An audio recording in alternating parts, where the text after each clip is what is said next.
तो इस वीडियो में मैं ट्राई करूँगा कि आप कैसे इस चैप्टर को ब्रेक डाउन कर सकते हो, और अगर आप उन पार्ट्स में इस चैप्टर को करने का ट्राई करोगे देन आई एम श्योर कि आपको ये चैप्टर आपका one of the favourite chapter हो जाएगा during your JEE preparation. Let's start. So जो फर्स्ट पार्ट है उसमें आपको क्या करना है कि आपका जो सर्कुलर मोशन वाला पार्ट है, सो बेसिकली रोटेशनल मोशन क्या होता है, जो आपका काइनेमेटिक्स वाला पार्ट होता है कि जो 1D में मोशन हो रहा है वो ट्रांसलेशन, प्लस जो आपका सर्कुलर है रोटेशन, वो उन दोनों को कंबाइन करके आपका रोटेशनल मोशन बनता है। तो अगर आप उस रोटेशनल मोशन को ऐसे ब्रेक करके पढ़ोगे तो आपको आसान लगेगा, राइट। जैसे आप 2D मोशन पढ़ते हो तो आपको 1D मोशन आसान लगता है, बट 2D मोशन में अगर आप उसी 2D मोशन को ब्रेक कर देते हो वर्टिकल एंड हॉरिजॉन्टल में तो वो भी आपको आसान लगने लगता है, राइट।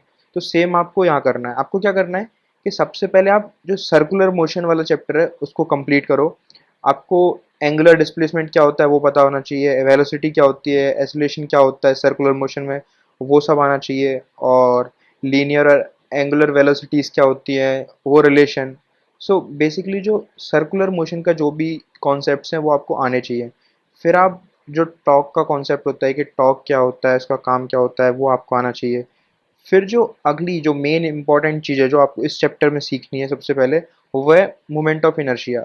आपको एक बेसिक आइडिया होना चाहिए कि एक्चुअल में मोमेंट ऑफ इनर्शिया होता क्या है। अगर आपको मोमेंट ऑफ इनर्शिया आने लगा तो आप आगे जो भी चीज़ें आएंगे क्वेश्चंस उनको आप इजीली सॉल्व कर पाओगे। तो सबसे पहले आप ट्राई करोगे होता क्या है। फिर उसके बाद उसमें डेरिवेशंस होते हैं कुछ, तो वो डेरिवेशंस को आप खुद से ट्राई करो प्रूव करने का।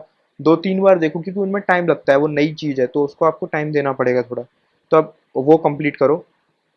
उसके बाद फिर आपको समझना है कि एक्चुअल में एक रिजिड बॉडी होती क्या है, मतलब उसकी प्रॉपर्टीज़ क्या होती हैं। वो वाली चीज़ आप सीखने का ट्राई करो। फिर अगर एक बार आपका ये वाला पार्ट कंप्लीट हो जाए फिर आप दूसरे पार्ट पे आओ। उसमें आपको क्या करना है कि आपको जो स्टैंडर्ड रिजल्ट्स और डेरिवेशंस हैं वो सब आपको याद हो जाने चाहिए इस मूवमेंट पे, कि हाँ movement of inertia of ring, disc, rod, sphere, ये जो भी कॉमन है उनके आपको डेरिवेशंस आने चाहिए, प्लस उनके जो रिजल्ट्स हैं वो आपको याद होने चाहिए। उसके बाद फिर आपका पैरेलल और परपेंडिकुलर एक्सिस थ्योरम है वो आपको कंप्लीट करना है। उसके बाद टॉर्क और रोटेशनल डायनेमिक्स में जो रिलेशंस होते हैं वो, और फिर जो वर्क, पावर एंड एनर्जी का क्या यूज़ है रोटेशन में, वो वाली चीज़ करनी है। उसके बाद फिर जो अगला टॉपिक आता है वो आता है प्योर रोलिंग वाला, कि अगर वो प्योर रोलिंग वाला केस है तो उसकी क्या क्या कंडीशंस होती है। और फिर एक और कॉन्सेप्ट आता है कि एंगुलर मोमेंटम कंजर्वेशन, कि अगर आपको एंगुलर मोमेंटम कैसे कंजर्व होता है, उसकी क्या क्या कंडीशंस होती हैं, तो आपको वो वाला पार्ट कंप्लीट कर देना है। तो ऐसे आपका जो पार्ट 2 है वो कंप्लीट हो जाएगा। ये दोनों जो पार्ट हैं वो आपकी बेसिकली फाउंडेशन से, अगर आपको आगे जेई एडवांस के क्वेश्चन सॉल्व करने हैं तो मेंस में बेसिकली आपका ये वाले दोनों पोर्शन से हो जाना चाहिए, क्योंकि उसमें यही क्वेश्चंस आएंगे बेसिकली। बट जो एडवांस है, अगर आपको एडवांस के लिए प्रिपेयर करना है तो उसके लिए फिर जो आपको पार्ट 3 करना पड़ेगा, उसमें क्या रहेगा कि रोलिंग विदाउट स्लिपिंग।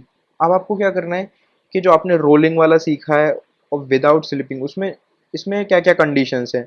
तो मेन आपको क्या करना है कि आप टॉपिक वाइज ट्राई करो कि हाँ मेरा ये टॉपिक काफ़ी अच्छा है। आप एक टॉपिक उठाओ, उस पर प्रॉब्लम्स प्रैक्टिस करो, उस टॉपिक को स्ट्रेंथन करो, उसके बाद अगले टॉपिक पे जाओ। ऐसे लाइन टू लाइन आप चीज़ों को कवर करोगे तो आपको उतना टफ नहीं लगेगा।